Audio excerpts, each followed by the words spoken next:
welcome to Otaku Saga. I'm Rizzo. I'm Zero. And I'm DK. In this episode of Anime Reaction, we watched episode 9 of 100.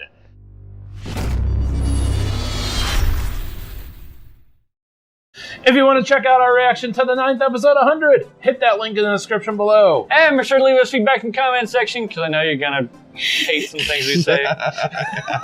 This one was kind of a doozy. As always, if you like what you see, subscribe to Otaku Saga. Please don't unsubscribe because of our comments. Don't forget to like and share our videos as well. Please support the official release. We now return you to your regularly scheduled idiots. Ding. Oh, man. So, let me just start off with, Out with it. we know that we're probably going to catch some flack in the comment section just because obviously all three of us like Amelia We're the team, best. We're Team Amelia. Which is totally Team really, Amelia. really weird, because you like the small boobs. Which generally fits with Amelia. Yeah. For Girls most more like frames. Amelia. For some frames, I do have to admit she has magical boobs. You, I usually like more Onei-chan types, and, well, yeah. One of my favorite she has is High School DxD. So, You would be more likely to like Claire rather than Amelia. normally. Well, Normally. not so much student council, but maybe physique, I don't know. and I like girls like Now and Asuna. Yeah, somewhere in between there. But yeah, Trying to keep it away from basically just boob sizes, we're all very clearly Team Amelia. So we do kind of have some hate when they have some forced situations, but this one was hella forced, Hella. like really bad. Out of nowhere, and it's like, You need a Really?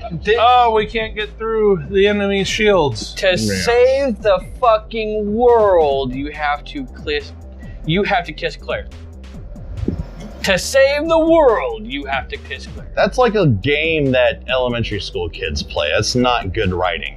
Yeah, I assume That's that shitty in writing, order to really. get the variant power, she needs some DNA from somebody who already has the variant power. That's what I assume. Well, that's what Already has idea. already has the virus, I guess. You Sure, a kiss would do it, but you also have not only Hayato, but you also have Amelia in the area. You also have the 3 hunters. Yeah, you could also, if you wanted to. Actually, that would be super easy to take it from the 3 hunters, because just grab a little bit of blood. They're already beat the fuck up anyway. They're all bleeding. I was thinking. Every single one of them is already bleeding. I was thinking they could have prepared for this situation. Maybe have a vial of the virus ready to go. Yeah. Or something. The other thing sort of is antibody. she got infected by the virus and was immediately able to use her variant powers, Right. Whereas, which does not fit with the story as told so far. Yeah. Whereas our boy Because, here. Had yeah, the it took training. Hayato at least a few weeks of training. Probably closer to a couple of months worth of training. Yeah, and he still almost lost it in that final attack. Mm-hmm. So, yeah, I mean, that scenario was incredibly forced. And like I said, it just sounds like some sort of, pleading, some sort of game that elementary school kids would play each other. Like, oh no, you have to do this, otherwise, blah, blah, blah. It's just, very cringeworthy, I think. And it's like, what really should have happened is all of the teams got together and just had a kiss off of everybody. That might do something. One person, I don't see that at all. Yeah, the other thing that bothered me was that once she got the variant power, suddenly everybody was more powerful. Yeah, whoa. It makes no sense. Literally, it makes no sense. But, hey, whatever, right? There you go. Water on the bridge at this point. I have some gripes about this series. I do like this series. I really like this series. But some of the writing has been a little bit weak, I have to admit. At the end of the day, it's still a clone series. You can't expect like Shakespearean writing out of it. You just got to enjoy the spectacle. I mean, that's what these are for. Mm-hmm. And boy, that was a spectacle. I gotta say, visuals were definitely on point. Yeah. When Hayato came in and laid down the final blow and split that bitch down the middle. That was nice.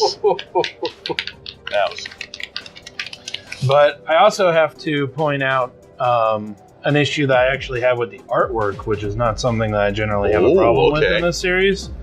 When Emilia was swimming to go find Hayato, she sees him, and then it goes back to her face, and she's like, and then it switches back, and she's right next to him. But that cut, just because of that cut, it made it look as though there was somebody else next to him, and she wasn't expecting it. Yeah, it wasn't like a direct close up of Emilia and Hayato. You know, it went to her face, and then it went to a very wide angle pan shot. And she was facing from the camera. You had two people in the water. Yeah. It's very, very, very misleading. Yeah. Just one cut, though. All that they had to do was put in a cut where she was swimming towards him. That's it. Instead of her being already there. Instead of that wide pan, actually have it, or same shot, but have her swimming up. Yeah. There you go. Same shot. Just add like about maybe 1 to 2 seconds. Yeah, of her swimming towards. Yeah, Hayato's still here.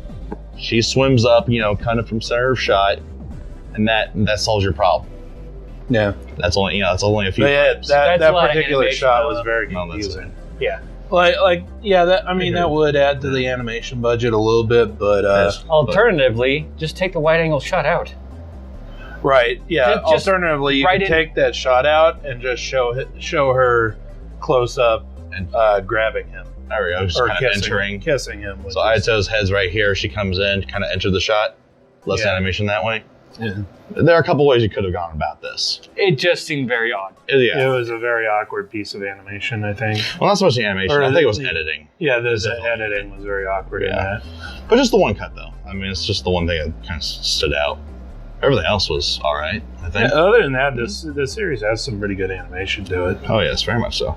But, we're looking forward to exactly what's happening with the hunters. The hunters are going to Little Garden. Yeah, they've been brought aboard by Claire's brother. I would imagine that eventually they're probably going to switch sides. Probably give it a couple episodes. Yeah. And then they'll come back for the final fight. Oh, they're trained. They're on our side now. Yeah, basically. Well, speaking of sides, we see that end scene with, I have to presume at this point, is Claire's mother and her little clone army. Execute Order 66. Please don't reference that again. What prequels? Exactly. Now, Lisa Jaja Bing.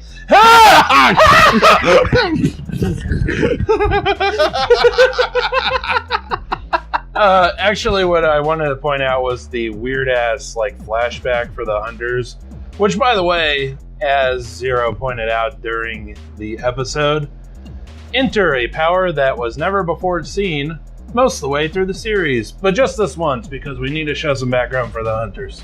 What the fuck? Sword telepathy. The fuck, yo. But yeah. So basically, the hunters were slaves. Right. And then they escaped and walked across the desert. And then the girl with the trace on eye power. I am the bone of my sword. I am the bone of my 100. But yeah, she tripped and managed to put her eye out. There to go. And it looked like Claire's mother was the one who injected them with the variant virus. What the fuck? We are talking about a woman who did that to her own unborn child. Very true. Very true. For science. And then turned that child into a battery. So who's the worst mother here? Her or Ragyo? Woo! Oh man. You know what? I'm actually kind of split on that. Pretty bad parents.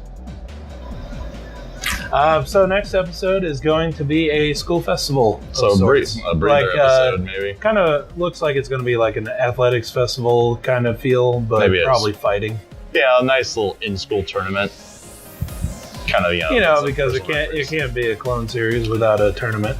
it could be a nice chance to kind of introduce our reformed hunter trio into the school. You know, the fight against Ayato or what and company. Right. But that's going to do it for this episode on Anime Reaction. As always, I'm Rizzo. I'm Zero. I'm DK. See you next time.